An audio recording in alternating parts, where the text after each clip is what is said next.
तांत्रिक मुद्दा सुप्रीम कोर्टामध्ये आहे आणि सुप्रीम कोर्टाच्या ऑर्डरमध्ये काही स्पष्टपणे निर्देश दिले असल्यामुळे सुप्रीम कोर्टात जाण्याशिवाय पर्याय नाही. HPC पुढे जाऊन तो मार्ग निघणार नाही आणि म्हणून मठसंस्थान हे सुप्रीम कोर्टामध्ये जाईल.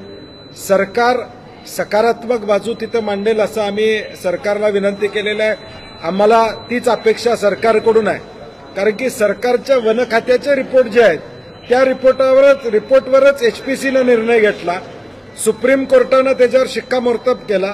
त्यामुळे या सगळ्या प्रकरणामध्ये गव्हर्नमेंटची भूमिका, सरकारच्या वन खात्याची भूमिका ही अत्यंत महत्वाची असणार. ही भूमिका जर सक्षमपणे सरकारनं मांडली सुप्रीम कोर्टात तरच हा हत्ती मिळायला आम्हाला मदत त्या ठिकाणी होणार आहे. आणि म्हणून बॉल आता सुप्रीम कोर्टामध्ये गेल्यानंतर सरकार कशा पद्धतीनं भूमिका मांडते, आज तरी सकारात्मक भूमिका सरकारनं घेतलेली आहे. आम्ही त्याचं निश्चितपणे स्वागत करतो आणि लवकरात लवकर हा हत्तीने मठामध्ये मिळावी एवढीच आम्हा सगळ्यांची अपेक्षा असते. बाळ, फ्रीजमधून श्रीखंड काढ ना. आम्ही पूर्वी घरीच बनवायचो श्रीखंड, त्याची चवच वेगळी होती. आता काय सगळं रेडीमेड. आजी, हे श्रीखंड खाऊन बघ. आज तुझ्या आईनं घरीच बनवलं की काय?